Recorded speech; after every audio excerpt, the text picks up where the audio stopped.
Moon செய்திகளுக்காக உண்ணாமலை சம்பந்தம். இன்றைய முதன்மை செய்திகள்.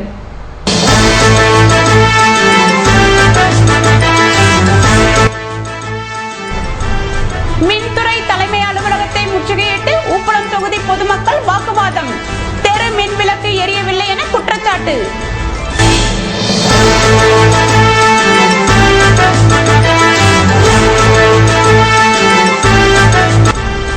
முதல்வர் ரங்கசாமி பிறந்தநாள் கொண்டாட்டம். ஏழைகளுக்கு நலத்திட்ட உதவிகள் வழங்கியும் சிறப்பு பூஜை நடத்தியும் விசுவாசிகள் உற்சாகம்.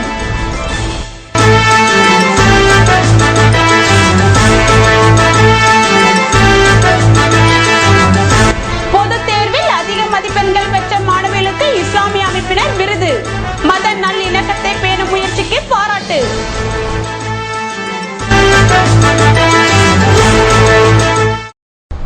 இனி விரிவான செய்திகள். புதுவை உப்பளம் தொகுதியில் பழுது அடைந்துள்ள மின் விளக்குகளை சரி செய்ய வலியுறுத்தி சட்டமன்ற உறுப்பினர் அன்பழகன் தலைமையில் பொதுமக்கள் மின்துறை அலுவலகத்தை முற்றுகையிட்டனர். புதுவை உப்பளம் தொகுதி எரியாத தெரு மின் விளக்குகளை சரி செய்ய வேண்டுமென பலமுறை நகராட்சி மற்றும் மின்துறையிடம் வலியுறுத்திய போதிலும் எந்தவித நடவடிக்கையும் எடுக்கப்படவில்லை என கூறப்படுகிறது. இதனால் இரவு நேரங்களில் தேவையற்ற சம்பவங்கள் நடைபெறுவதால் பெண்கள் கடும் பீதி அடைந்தனர்.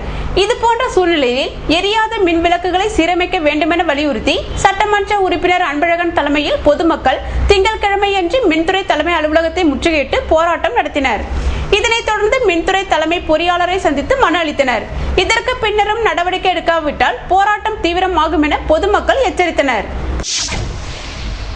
புதுவை முதல்வர் ரங்கசாமியின் பிறந்த நாளை முன்னிட்டு அவருக்கு அமைச்சர்கள், சட்டமன்ற உறுப்பினர்கள், அரசியல் கட்சி தலைவர்கள் வாழ்த்து தெரிவித்தனர்.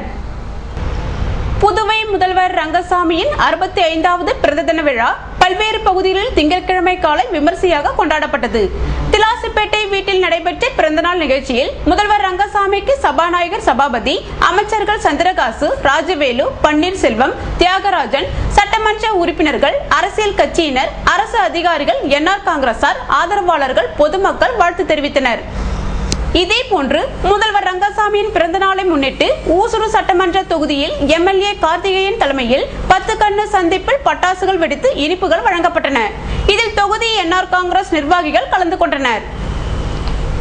இதேபோல் முதல்வர் ரங்கசாமி பிறந்த நாளை முன்னிட்டு வாரிய தலைவர் ராஜி என்கிற ராஜேஷ் தலைமையில் வில்லியனூர் ஏழை மாரியம்மன் கோவிலில் பூஜைக்கு பின்னர் விளையாட்டு உபகரணங்கள் வழங்கப்பட்டது. இதில் இளைஞரணி தலைவர் சந்திரசேகரன், வசந்தராஜ், பாலவிநாயகம், ராஜா மற்றும் பலர் கலந்து கொண்டனர். முதல்வர் ரங்கசாமி பிறந்த நாளை முன்னிட்டு வில்லியனூர் சப்தகிரி நகரில் இனிப்புகள் வழங்கிய ஒழுங்குமுறை விற்பனை கூட தலைவர் ரகு என்கிற முனுசாமி மரக்கன்றுகளை நட்டார். இதேபோல் கொம்பாக்கத்தில் முதல்வர் ரங்கசாமி பிறந்த நாளை முன்னிட்டு வார்டு தலைவர் பெருமாள் தலைமையில் அன்னதானம் வழங்கப்பட்டது.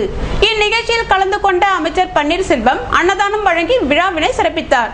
இதில் முன்னாள் சட்டமன்ற உறுப்பினர் நடராஜன், இளைஞரணி தலைவர் சரவணன் மற்றும் கட்சியினர் பங்கேற்றனர்.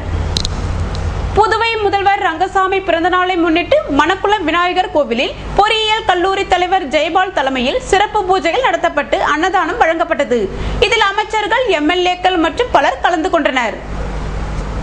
இதேபோன்று முதல்வர் பிறந்த நாளை முன்னிட்டு வில்லியனூர் ஜவஹர் நிகேதன் பள்ளியில் கண் மற்றும் பல் மருத்துவ முகாம் நடைபெற்றது. இதற்கு பள்ளி நிறுவனர் சிவராஜன் தலைமை தாங்க பள்ளி நிர்வாகி அஞ்சலாட்சி முன்னிலை வகித்தார்.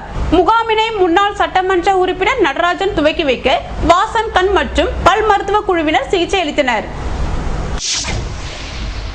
புதுவையில் தென்னிந்திய இஸ்லாமிக் கவுன்சில் சார்பில் அனைத்து சமுதாய மாணவ மாணவிகளுக்கு விருதுகள் வழங்கப்பட்டன. சவுத் இந்தியன் இஸ்லாமிக் கவுன்சில் சார்பில் கடந்த கல்வியாண்டில் பொதுத் தேர்வில் அதிக மதிப்பெண்கள் பெற்ற அனைத்து சமுதாய மாணவ மாணவிகளுக்கு விருதுகள் வழங்கும் நிகழ்ச்சி கடற்கரை சாலையில் நடைபெற்றது. இதற்கு நிறுவனர் மன்குஷ் தலைமை தாங்க முகமது யூனுஸ் துவக்க உரையாற்றினார்.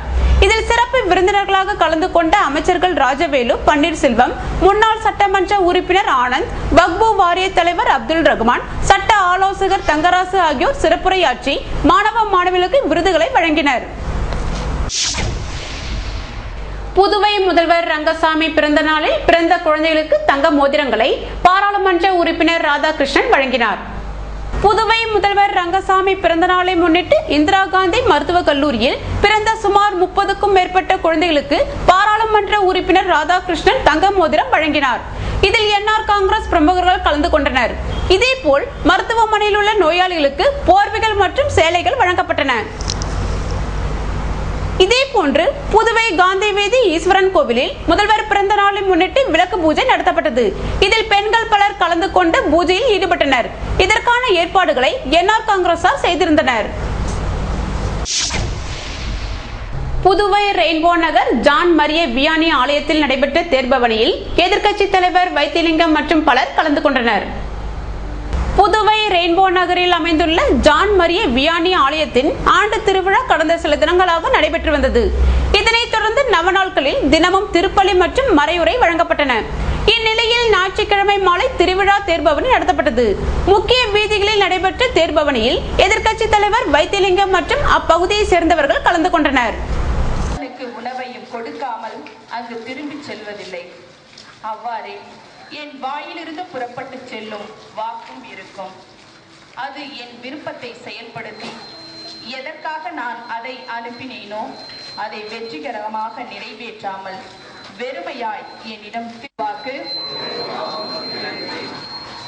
அமைதியின் அரசே எம் இறைவா, நல்லாயனே எம் இறைவா, எம் பேராயர் குரு என்ற விவிலிய கற்பனையில் வலுவூட்டவும் வேண்டி இறைவா உம்மை மன்றாடுகின்றோம்.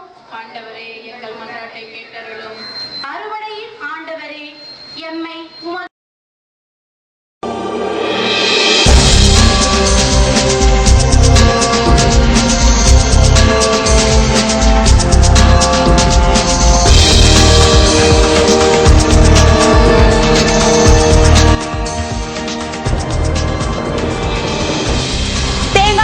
துறைமுக முகத்துவாரத்தை ஆழப்படுத்த வேண்டும் என வலியுறுத்தல். விசைப்படகு சேதங்களால் மீனவர்கள் அச்சம்.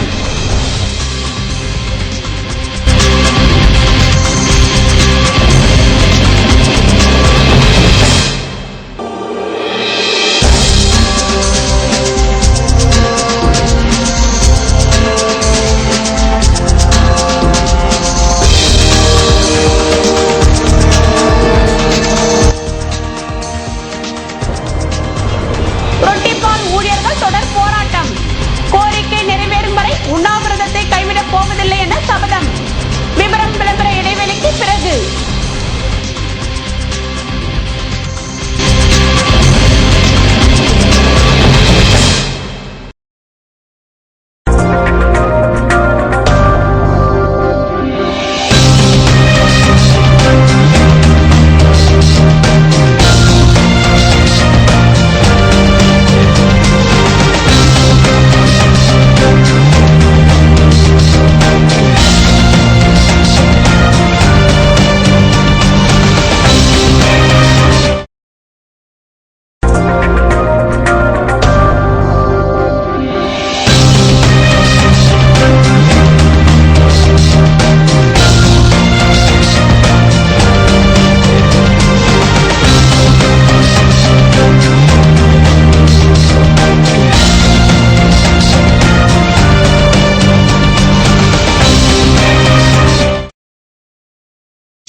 செய்திகள் தொடர்கின்றன.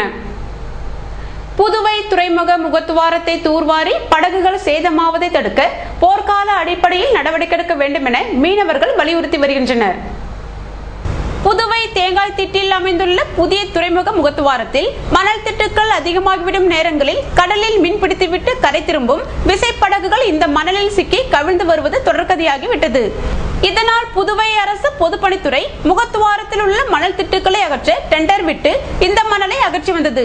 இப்படி எடுக்கப்படும் மணல் மீண்டும் கடலில் கொட்டப்பட்டதால் இதனால் எந்தவித பயனும் இல்லை என்ற நிலைமை காணப்பட்டது. அதுபோன்ற சூழ்நிலையில் துறைமுக முகத்துவாரத்தில் மணல் அல்ல டெண்டர் விடப்படவில்லை என்பதால் கடந்த சில மாதங்களில் மணல் திட்டு அதிகமாக பல விசைப்படகுகள் கடலில் கவிழ்ந்தும் பாறையில் மோதியும் விபத்துக்குள்ளாகி வருகின்றன. இது குறித்து மீன்வளத்துறை அதிகாரிகளிடம் பலமுறை முறையிட்ட போதிலும் எந்தவித நடவடிக்கையும் இல்லை என்பதால் மீனவர்கள் பலகட்ட போராட்டங்களை நடத்தி வருகின்றனர்.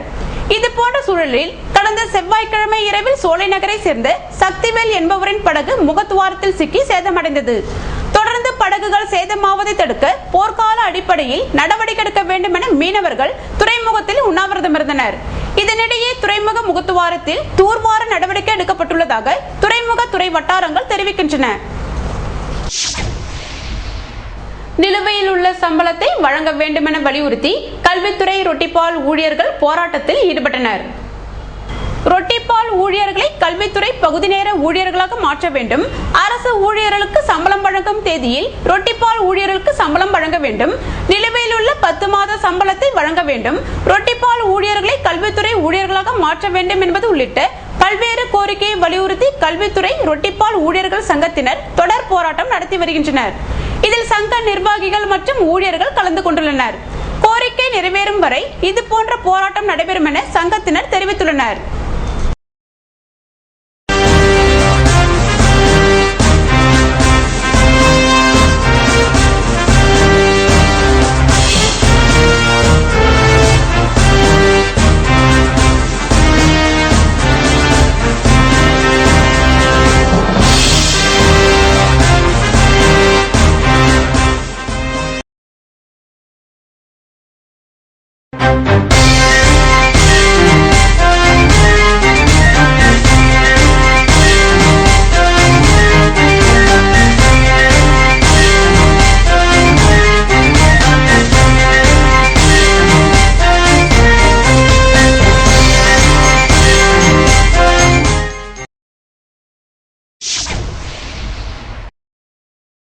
இன்றைய தங்கம் வெள்ளி விலை விபரம் வழங்குவோர் ஏவிஆர் ஸ்வர்ண மஹாலின் நவீன மங்கையின் நவநாகரீக நகைகள்.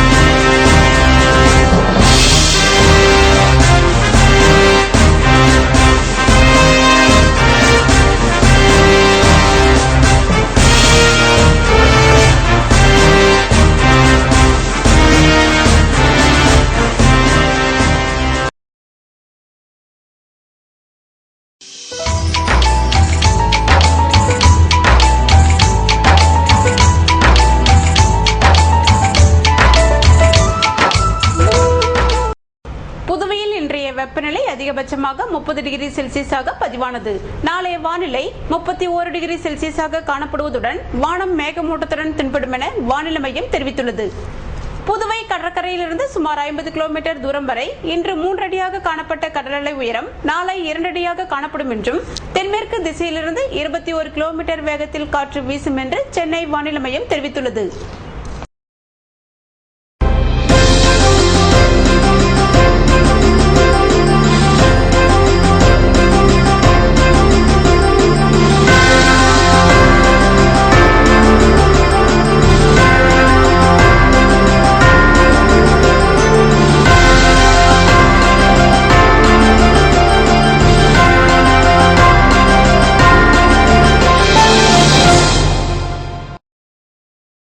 மீண்டும் இன்றைய முதன்மை செய்திகள்.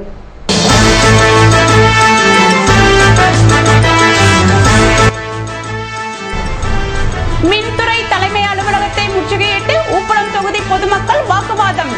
தெரு மின் விளக்கு எரியவில்லை என குற்றச்சாட்டு.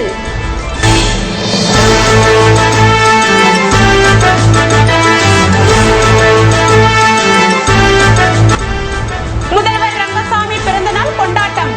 ஏழைகளுக்கு நலத்திட்ட உதவிகள் வழங்கியும் சிறப்பு பூஜை நடத்தியும் விசுவாசிகள் உற்சாகம்.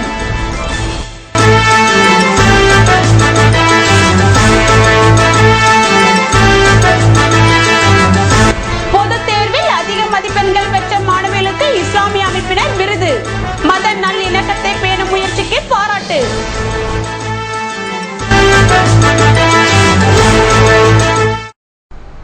இத்துடன் செய்திகள் நிறைவடைந்தன. வணக்கம்.